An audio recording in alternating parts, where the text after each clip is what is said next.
Welcome everyone to another Singerreise Video Podcast. My name is Jonathan Sylvia, and today I am the host of the podcast, and I get to interview Sarah Mattox. Sarah is a mezzo that lives here in the Seattle area, whom I've done a number of productions with. I actually have no idea how many. I'm not sure either. So Sarah is joining us. We just finished a production of Madame Butterfly at Seattle Opera, and this is my cat Rogue. He'll probably be joining us coming and going. Do you remember where we met? It was in a production, I'm pretty sure, but I don't remember which one. The earliest thing that I can think of was it a Barber of Seville. Probably Barber. Might be 2005, 6, or 7, somewhere there. Something like that? Yeah. So I guess we've known each other for about a decade or so. Yeah, a decade. We studied at the University of Washington, not at the same time, but you were there and I came in a little bit later. Mm-hmm. And we both studied with Julian Patrick. Julian Patrick. Right. Yes. So let's talk about him for a little bit. What do you remember learning from lessons with Julian Patrick? Julian was one of the most natural singers that I've ever met. Mm-hmm. He opened his mouth, I heard, and just this incredible sound came out. So he modeled almost perfect vocal technique. And he did that in his speaking voice too. Yeah. I tend to say to people, when I took lessons with Julian Patrick, we always seemed to bellow at each other the entire time. Hello, I'm Julian Patrick. Yeah. It's wonderful. Do you know the story behind his speaking voice? There's a story? I did not know. There's a story behind his Okay, go for voice. He was at our house one time and he told us this story. And he is from Mississippi, the deep south. And he had quite the accent when he was a young singer. And he would go into auditions and he had this, he was just an incredible singer, but he would introduce himself and he would say, well, my name is Julian Patrick and I'm here to sing. And he would announce his aria, and people from the moment he opened his mouth to introduce himself kind of wrote him off. And he was finding quite a bit of negative reaction to his accent, and he wanted to find a way to eliminate that. So he took elocution lessons, and seriously, so he sounded just a little bit like he sounded a little European, and that was very deliberate. And it was the way that he pitched his voice, and he kept the singing resonance in it when he spoke, and that enabled him to land quite a few more legitimate professional jobs once they took him seriously when he introduced himself and said, hello, I am Julian Patrick.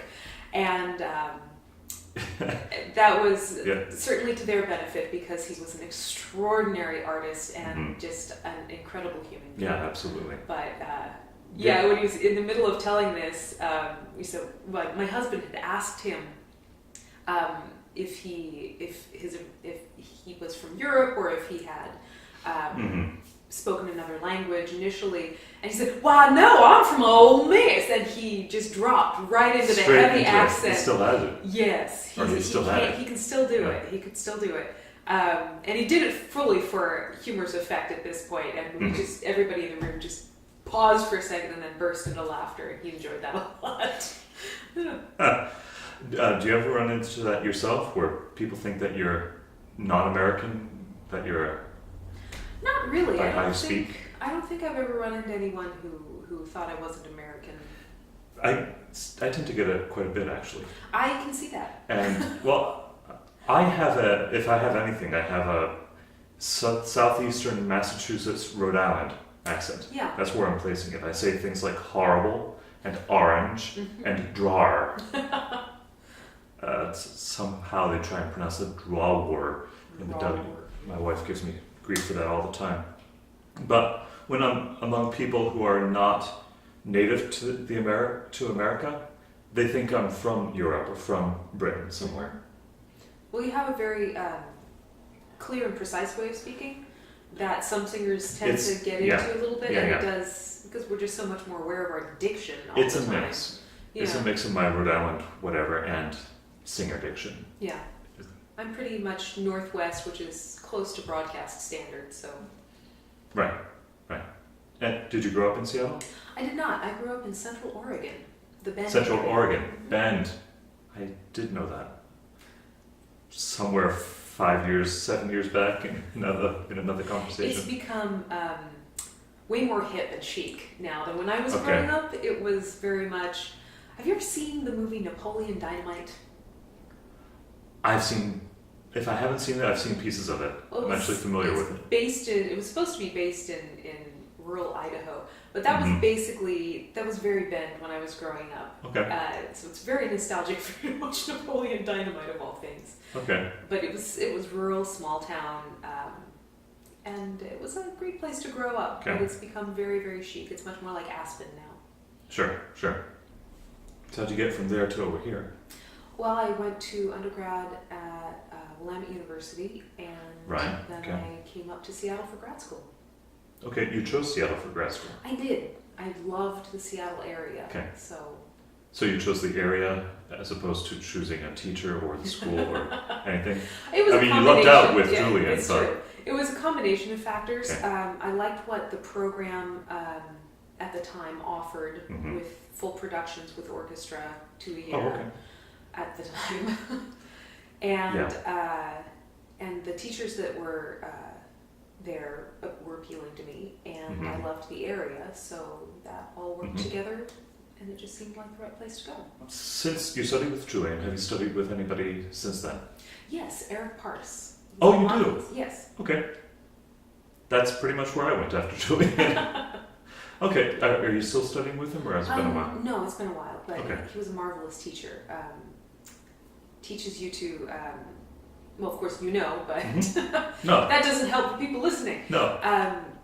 The way that he would help each student find a vocabulary that suited them so that they could really look at what they were doing and have words to describe it that worked for them to be able to keep tabs on their own technique. Right. Was extremely useful. Sure. And it helps balance a little bit of Julian's style of teaching. Yes, which was much more, what am I trying to say? It was intuitive for him. It was intuitive for him, but it was example-oriented. Yeah.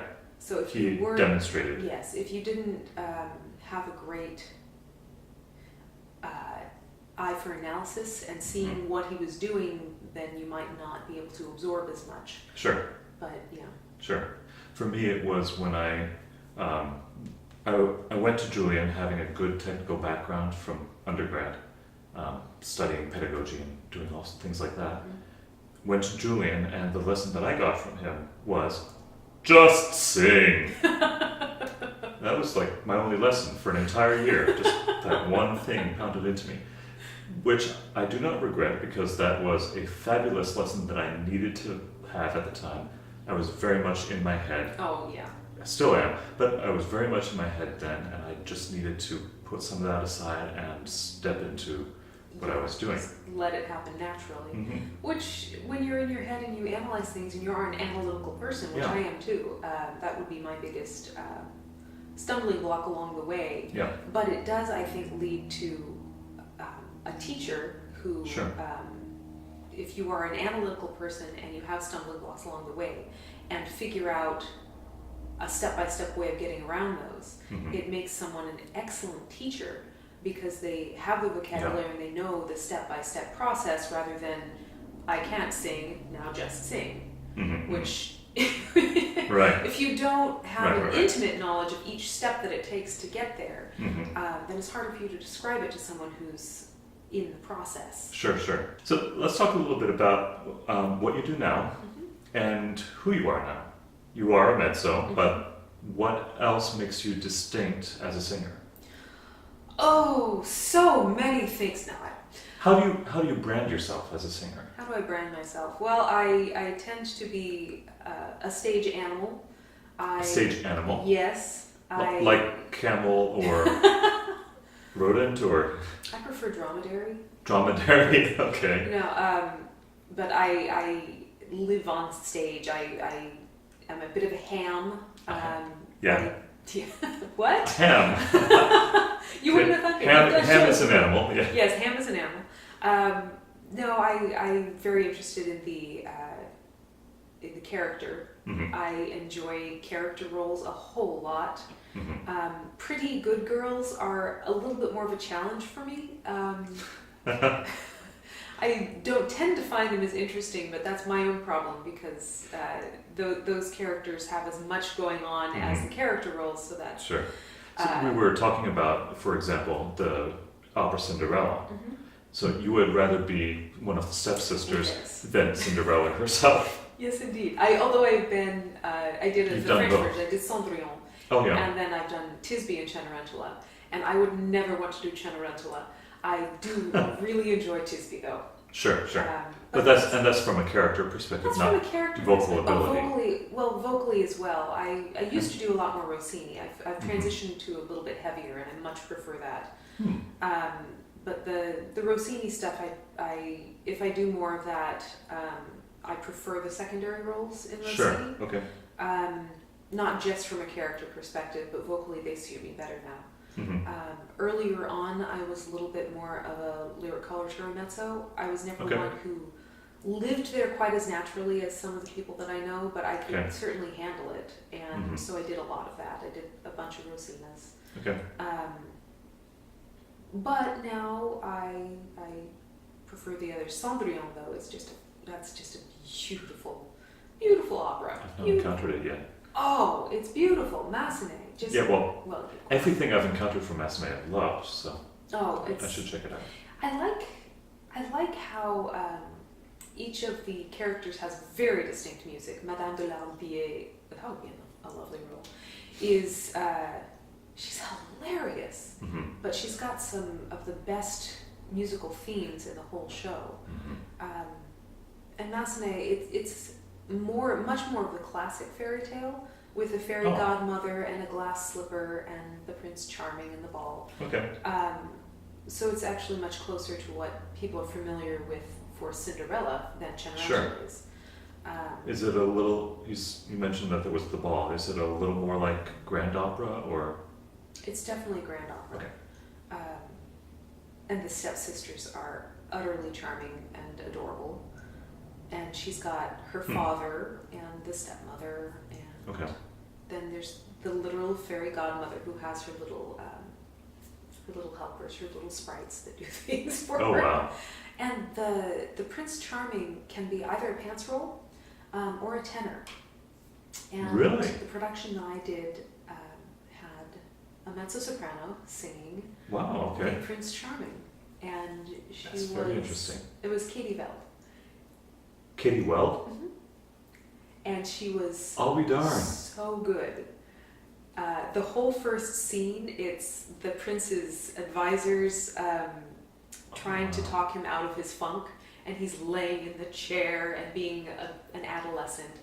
And most of the audience had no idea that she was a woman until she opened her mouth. And she played the part beautifully. She was charming and handsome, and she sang beautifully, and it was just a joy to work with her on that. She's a very intentional singer. Oh yes. So if she puts her mind to something, she will heavily invest in yes. what she's doing. But that was so that can be when you're playing the nice little good person roles. You need to dig a little bit harder to find the interesting character notes. Sure. Which I do enjoy that as well. But I'm a sucker for playing the goofy roles on stage. Do you or have the really intense ones? What's on your bucket list right now in terms of roles? I'm not sure I have any on my bucket list. I've done 5 Carmens. So that's you can't ask for much more than Carmen as a mezzo. So okay, so that would be your ideal. That's role. It hits it on every level. The music is utterly gorgeous. As a character, she's fascinating. She doesn't change at all over the course of the opera. You get to explore the different aspects of her character, but she does not change. She is utterly consistent. José, however, changes hugely. Yeah, you think a little bit. A little bit. But Carmen is fascinating in herself, and she's a very powerful character, and very intentional, and knows that she operates on the fringes of society, but takes her place of power there. Mm-hmm. Yeah. So she's a fun one to play. I enjoy her a lot.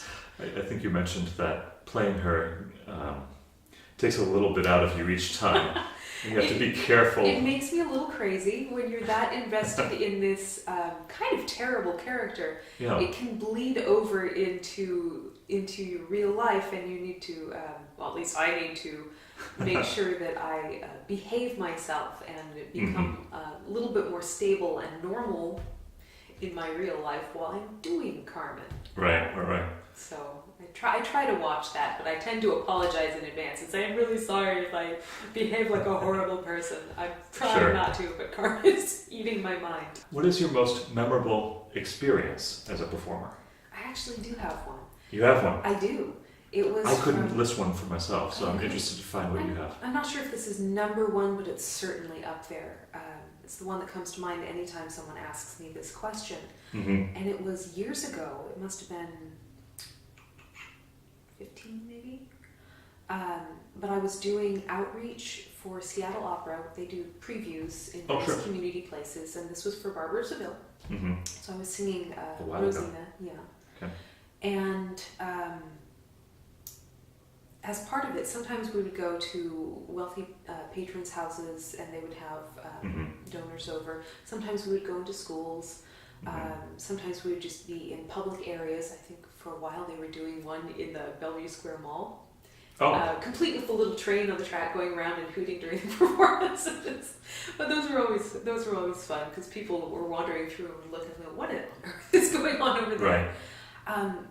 But this particular performance was with Perry Lorenzo, and it was at a juvenile detention facility over the pass, out toward the Snoqualmie Pass. Wow. And this was for very young juvenile offenders. They were all minors, but I think they went down as young as 6 and 7 years old. And when we pulled up, we saw a kid, couldn't have been more than 8 or 9 years old, shackled hand and foot, in a jumpsuit, being taken into the facility. But because this was for very young kids who had done some very bad things that we usually associate only with adult offenders.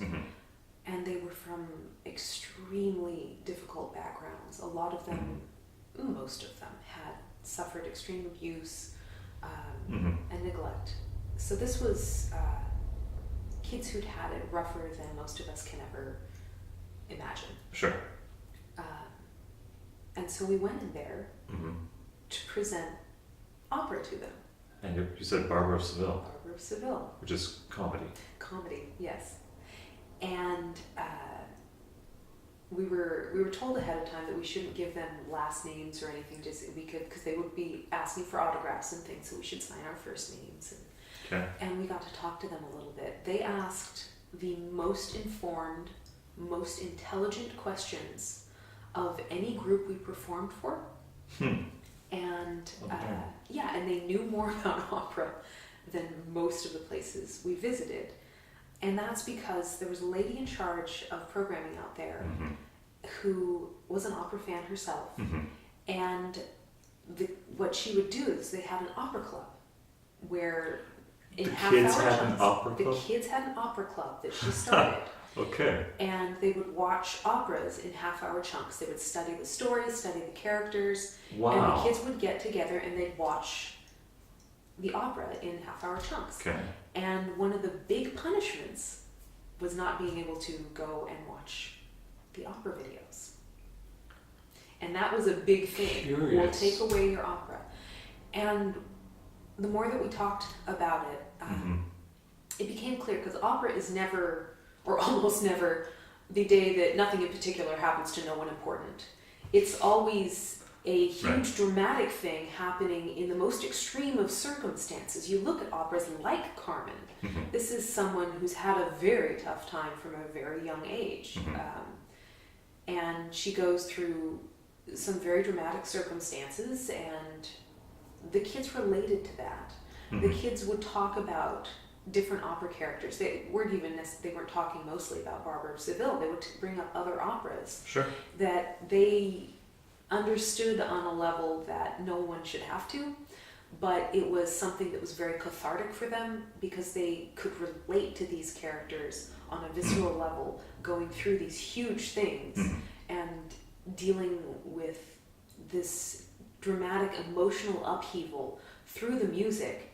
And it was something that they felt very isolated because most of the other kids that were in their schools or in their communities weren't going through things as intense and huge as they were, and they had no reference for scale to be able to communicate this to other people.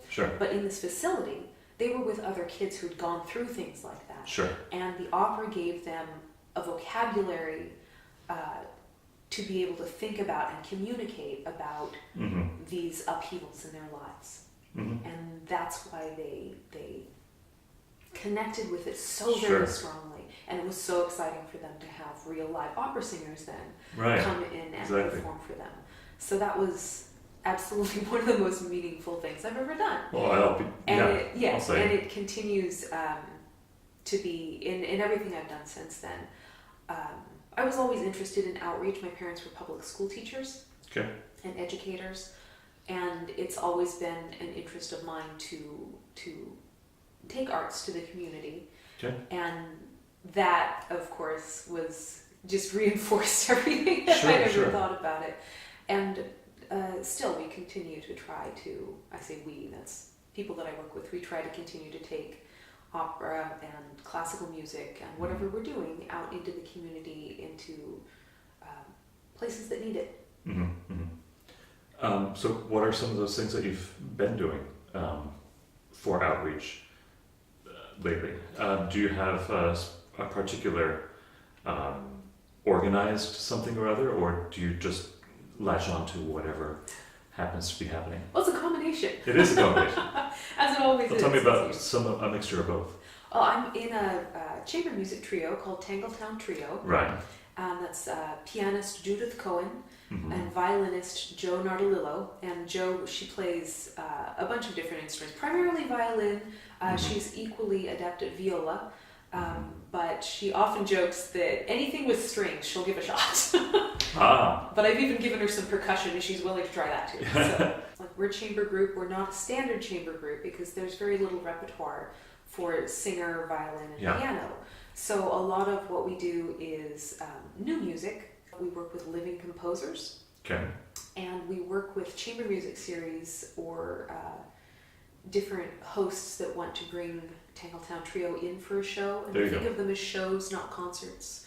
We would never walk on stage in solid black, sit down, look down, and very seriously play our music and then bow and walk away.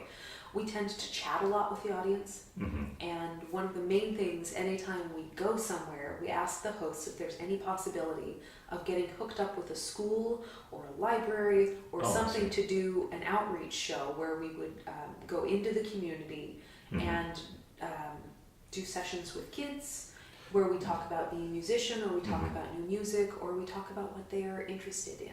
Between the three of us, we have a really diverse experience of what it means to be a musician. Where does the name come from? A name. So people started saying, you're a group. Do you have a name? Maybe we need a name. And our first performance was supposed to be at the Good Shepherd Center, which is just south of a little area of Seattle known as the Tangletown neighborhood.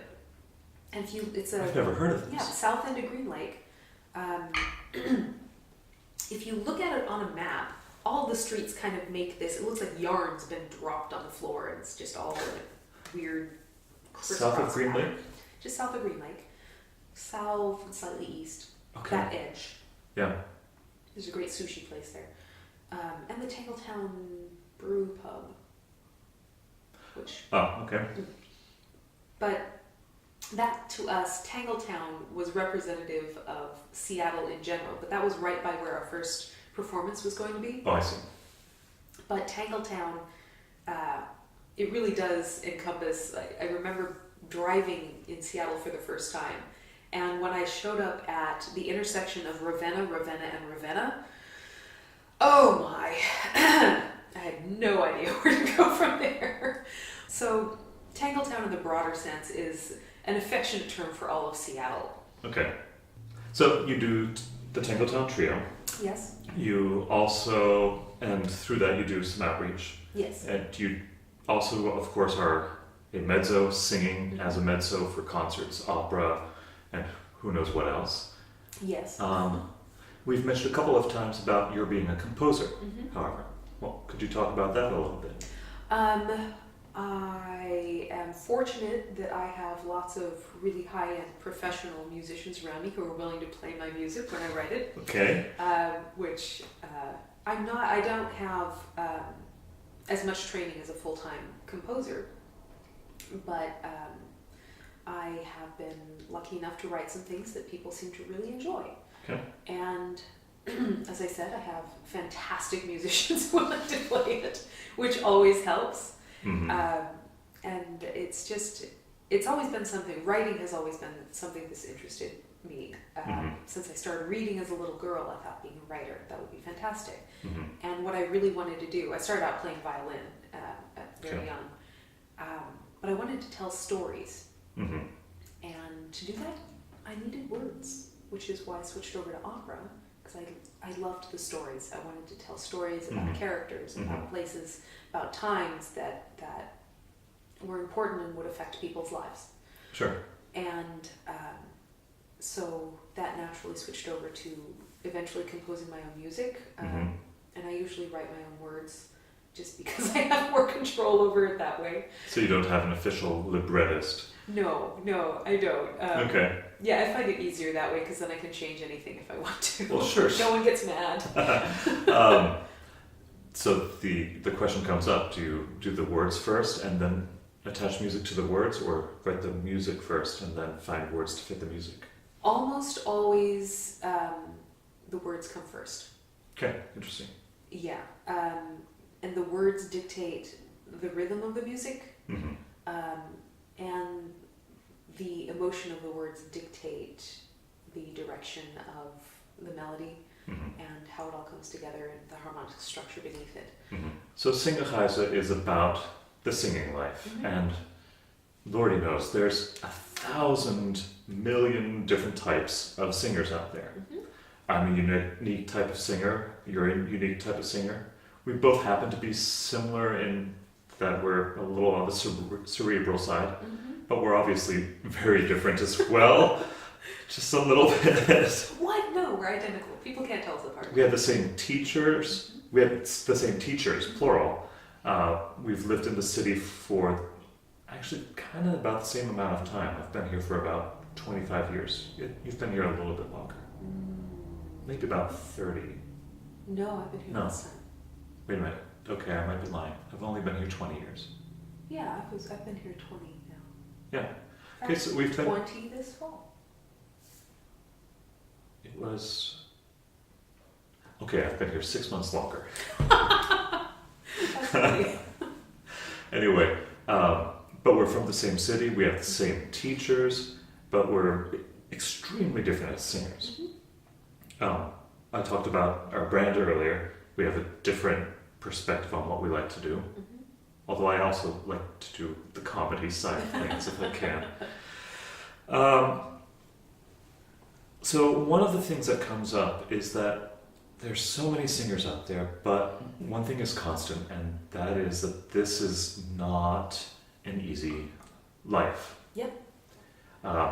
We never have guarantees on where the next paycheck is going to come from. We see rejection 10 times more than we see acceptance. It's a very tough life. In that context, what keeps you going to pursue this life? Well, I think it really is, the majority of it is seeing the impact that the arts has on a community. Okay. I particularly enjoy, of course I adore when I get to sing at Carnegie Hall for big crowds with fabulous orchestras doing amazing music, or with Seattle Symphony or Seattle Opera. those are great. Those are fabulous. And it would be a much lonelier career without doing some of those big, amazing gigs. But I truly like going into communities where it's not as, they're not as, I don't want to say jaded, but they're not as used to having big, multifaceted arts productions come in. And they are much more excited about it in a lot of ways. If it's a rural community or an underserved community, or kids seeing it for the first time. And you just see what kind of an impact telling these stories, whether it's, I mean, even if it's a light, fluffy story that's just for humor and amusement, there's still the depth of the music and the history behind it all that can whet a child's appetite or get someone who's a retiree interested in music for the first time. And it's really the personal impact that singing can have on the audience and on communities that come together to support or produce productions that is really the important factor. I remember it was another outreach. It was up at Lake Forest Park. And after I sang, a man approached me and said that his wife had recently passed away. And this was about the first time he'd gotten out of the house. And this was that seeing us sing and perform, it made him feel lighter for the first time since she passed. And it's moments like that where you have a personal connection with someone through art. That's just, it's really what makes it worth it. Good. And it's often these little outreach performances that are so different from singing on the big stage and the prestige stage, which, of course, as I said, are wonderful and great to do. And you're still having an impact on the audience, of course, but you're less likely to meet up with the individual face to face and have that personal, intimate connection. Right. It's happening. It's just happening somewhere out in the dark black field out beyond the lights. What do you have coming up? I have, as you said, we have ups and downs in the business. I haven't been doing many auditions, so I have a little bit of time to go back and catch up on these projects that have been stacking up. I do have a Messiah coming up in December, but I have a backlog of projects that I need to do. TangleTown is looking at doing our third full-length CD, so we need to get recording sessions going for that, and there are a couple more pieces that I need to write for that. So I need to get those on the books. Some more compositions. Some recording. And revisions of my opera Heart Mountain that I need to... Is it going to be performed again? I don't know. I'm talking with some people, but opera's expensive. Opera is expensive.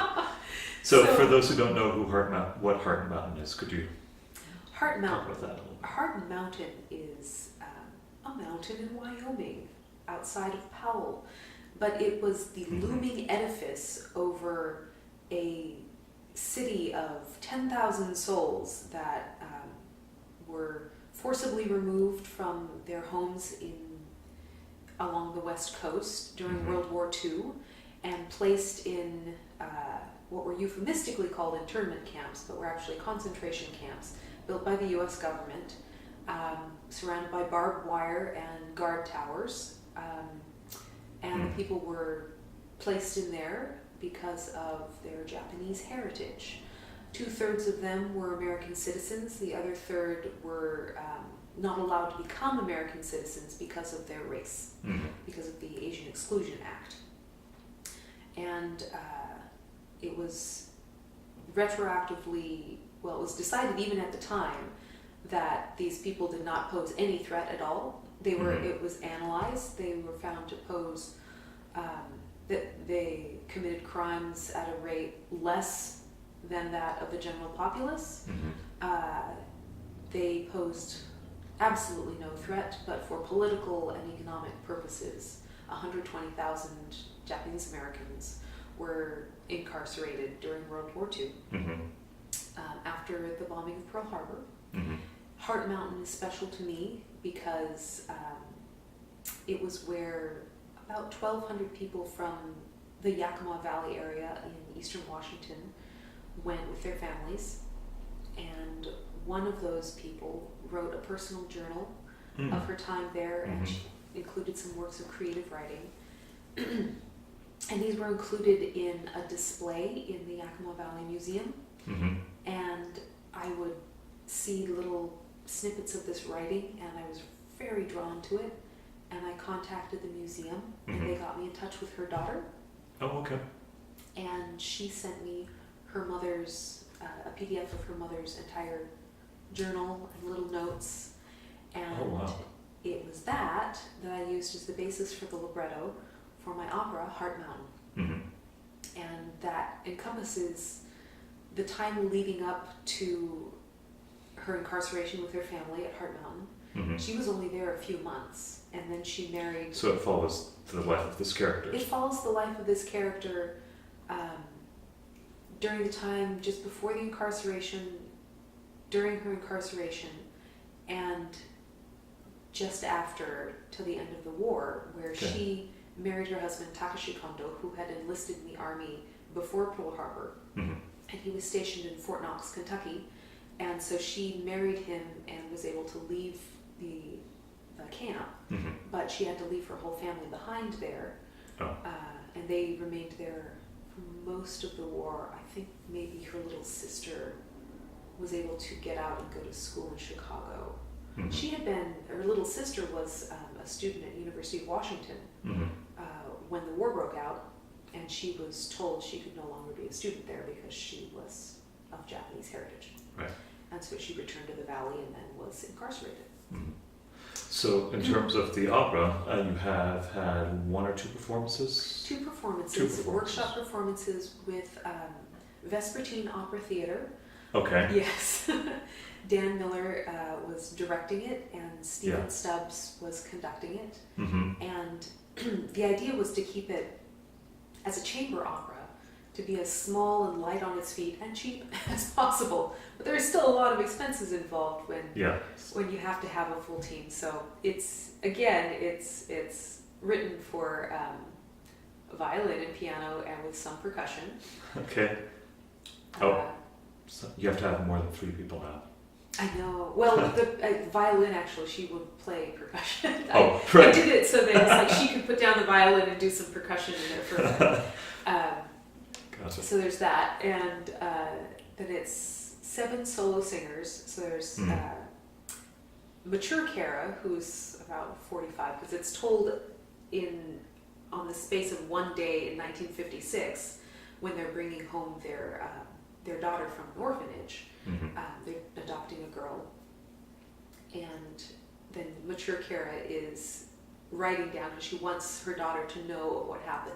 So she's writing down what happened and collecting her journal and everything. And so she has these series of memories of herself and her sisters and Takashi, and then 2 other characters, a land speculator who was coming along trying to buy up Japanese American farms at pennies on the dollar, and then the young soldier, Sergeant Pete, who was one of the military who was loading them onto the trains as they were being shipped via animal cart to the Portland Livestock Center to be housed in animal stalls for a few months while the tar paper shacks were built where they would be spending Wyoming winters. And he was a very sympathetic character. He had joined up because he wanted to stop the Nazis who were rounding up their own citizens and putting them in concentration camps. And he finds himself in eastern Washington putting his own citizens onto trains to be sent to camps. And he made no bones about the fact that he thought that was wrong. And he was as kind as he could be under the circumstances, and that was a moment of real connection that Kara remembered. Oh, her name's Kara Kondo, by the way. So 7 singers, mature Kara, younger Kara and her 2 sisters, Amy and Marjorie, Takashi Kondo, and then the 2 others. Okay. And then there's a little girl who is a mute role. A mute role. Yes. Yeah. So it had the workshop performances, and you're revising it now. I am revising a few things that I wanted to smooth out or just wanted to insert a scene here or there, just to heighten the overall impact, although I was very pleased with how the whole thing came across. Yeah. So revising Heart Mountain, writing some more art songs, recording Song Nouveau 2, Volume 2, lining up some more performances with TangleTown, Messiah in December, updating all of the business aspect that goes into the singer's life. Yeah, it sure does. Yeah. And when you're not booked for things, you are creating your own work. Yeah. It's a fascinating life. There were years there when I was on the road 6 to 8 months, and that was tough. I'm fortunate that I'm working more regionally now. Yeah. Which is great. Yeah. Okay. I think that's just about it. So, let me do this. If you want to find out more about Singerreise and about the life of the working opera singer, Sarah's life, my life, and the many people that I run into, you can come and check us out at singerreise.com or facebook.com/Singerreise. Make sure to like, comment, and support any of the posts in there. You can follow us at twitter.com/Singerreise. And of course, you're presently watching the Singerreise YouTube channel. Make sure to subscribe to that so that you get emails every time a new video is released. Finally, there's patreon.com/Singerreise. And that's the financial mechanism that makes all of these videos possible. So if you want to continue seeing these Singerreise videos, go up there, sign up. It only costs $1 or a few dollars every single month, and you support Singerreise's mission to entertain, educate, and encourage other singers and people who love singing. You also get patron-exclusive benefits every time you do that. So, anyway, thank you, Sarah, for joining me. I think that it's really informative when people see perspectives that are not my own, and they get to see the wide variety of singers that are out there. So I think these are really important videos to get out there. So thanks for joining us. Thank you for doing this. My pleasure. Thank you. All right.